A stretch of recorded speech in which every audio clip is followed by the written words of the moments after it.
For a long time, carrier-based VTOL aviation remained just a dream of Soviet aircraft designers and a distant hope for the Soviet Navy. The USSR's first production VTOL aircraft, the Yak-141 attack jet, turned out to be an overly complex and accident-prone subsonic aircraft without a full-fledged radar. But in the 1970s, naval commanders envisioned the future fleet in formations approaching the capabilities of U.S. carrier strike groups. And the Yak-141 clearly didn't fit that vision. The Navy needed an aircraft that could secure air superiority, strike ground targets, and support amphibious landings. All of that in a single impressive package. The designers themselves were well aware of the Yak-141's limitations even before the project was completed.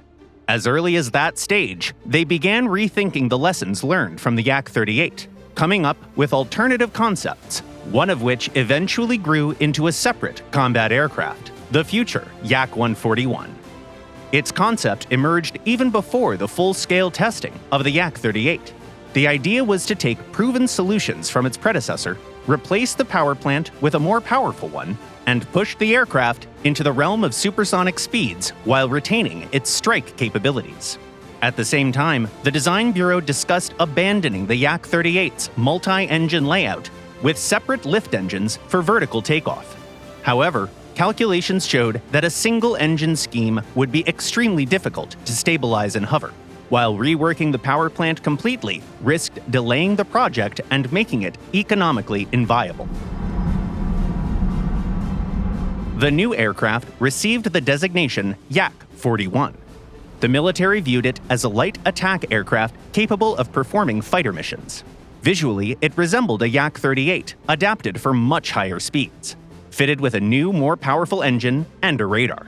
The prototype featured large rectangular air intakes, a twin-fin tail like those of the MiG-29 and Su-27, and a more advanced wing with extensive high-lift devices. At the same time, some familiar features remained, such as the bubble canopy with excellent visibility and the placement of the lift engines behind the pilot.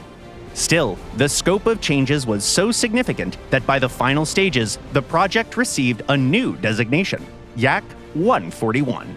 The experimental aircraft outperformed its predecessor all across the board. Thanks to its greatly improved flight characteristics, the Yak-141 was more suitable for turn fighting and offered vastly superior range and deployment speed. In fact, comparing it directly to the Yak-141 or even to the British Harrier wasn't entirely fair. The Yak-141 was just an attack aircraft, and an unsuccessful one at that. And the Harrier, while successful, was a fighter bomber capable of holding its own in the air. The Yak-141, on the other hand, more closely resembled true multi-role aircraft like the F-16, not narrowly specialized, but with the potential to handle a wide range of missions. The project reached its final stage right around the collapse of the Soviet Union, and that's when everything turned against it at once. An accident involving a prototype, accumulated dissatisfaction over problems with the Yak-141 within the Navy, a critical lack of funding, and a massive shift in priorities. All of that happened simultaneously. The newly formed states of the former USSR were cutting funding for key defense projects left and right, even the most promising ones. And in Russia specifically, one of the biggest examples of that was dropping the plans for any further development of long-range striking capabilities of the Navy.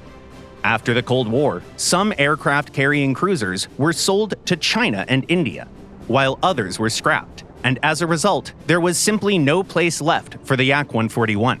It did manage to impress the public at the Farnborough International Air Show in the UK, and then promptly ended up as a museum exhibit. There was also a brief period of cooperation with Lockheed Martin, but that wasn't enough to give the aircraft a second life. That said, you can still try out the Yak-141 in War Thunder. It's a fast and agile Rank 7 aircraft, perfectly suited for achieving air superiority. An incredibly powerful engine, modern weaponry, and an unusual concept. It's undeniably a vehicle with a unique flavor. Do you enjoy flying the Yak-141? Let us know in the comments down below.